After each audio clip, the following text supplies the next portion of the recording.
Bonjour, nous sommes toujours le vendredi. Voilà une quatrième et dernière causerie pour ce jour, parce que il est 14 heures. Et je voudrais parler un peu d'astrologie quand même. Je reçois des mails, etc. Alors aujourd'hui, j'ai reçu un mail me parlant de l'entrée de Saturne en Sagittaire, de ce que ça allait provoquer, produire. Alors, moi, les entrées de Saturne ou de n'importe quelle planète dans un signe, ça m'a toujours fait doucement sourire. Parce que ce compartimentage me paraît incroyablement rigide. Euh, les choses ne changent pas quand une planète change de signe. Et de toute façon, les choses sont progressives. Et ça, c'est une chose qui a de plus en plus disparu en astrologie. Il y a une espèce de compartimentage, de cloisonnement rigide qui est tout à fait regrettable.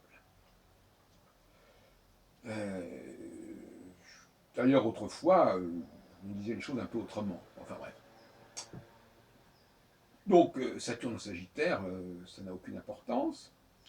Par contre, dans mon système d'astrologie, il est évident que l'entrée de Saturne en Sagittaire est intéressante, puisque Saturne se rapproche d'autant plus d'Antares, qui est à 9 degrés du Sagittaire, mais il était déjà dans ce processus d'approche depuis pas mal de temps, même en Scorpion.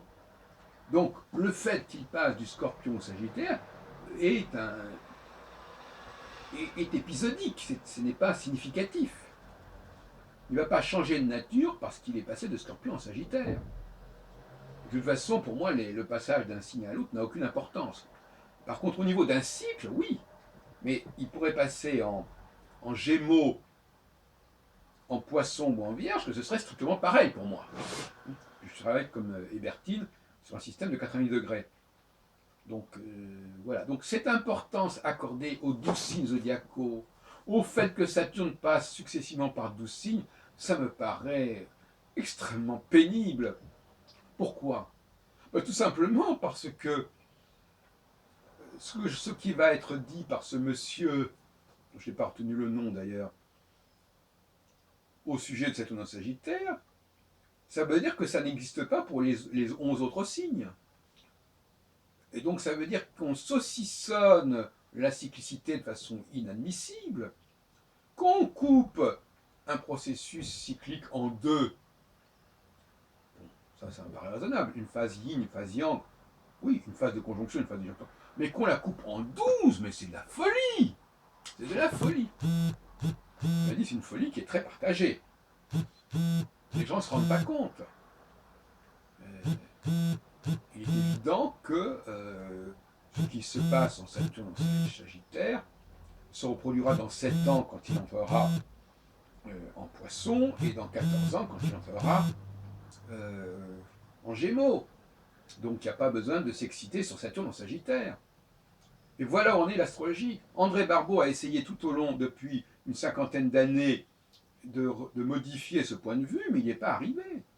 Je dis 50 ans parce que son bouquin de 1963, La crise mondiale, il date d'il y a 50 ans. Hein.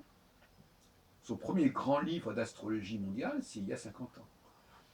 Après, 4 ans après, il y a eu Les Astres et l'Histoire, mais enfin, 1963, c'est la parution d'un ouvrage qui s'appelait 1965, La crise mondiale. On ne va pas revenir sur le contenu de cet ouvrage.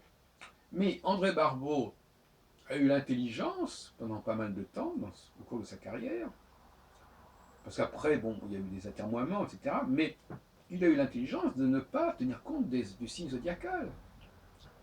La théorie des grands cycles, la théorie de ce qu'il appelle le cycle planétaire, qu'il met en avant dans les cahiers astrologiques à la suite de son frère dès le lendemain de la Seconde Guerre mondiale, c'est pas une théorie zodiacale.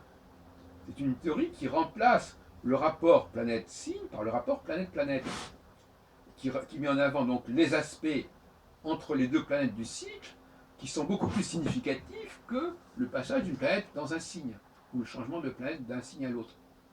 Voilà, donc on est en pleine régression, on revient à l'astrologie des années 30.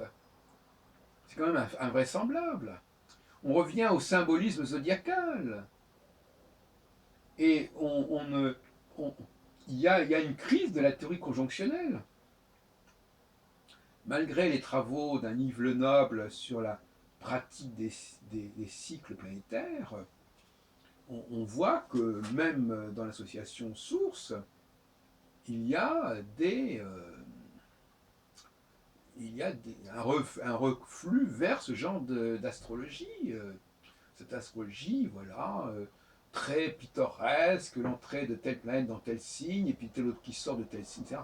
On en revient à ce stade-là, qui est un stade qui est, je répète encore une fois, qui est antérieur aux travaux même d'André Barbeau des années 40-50.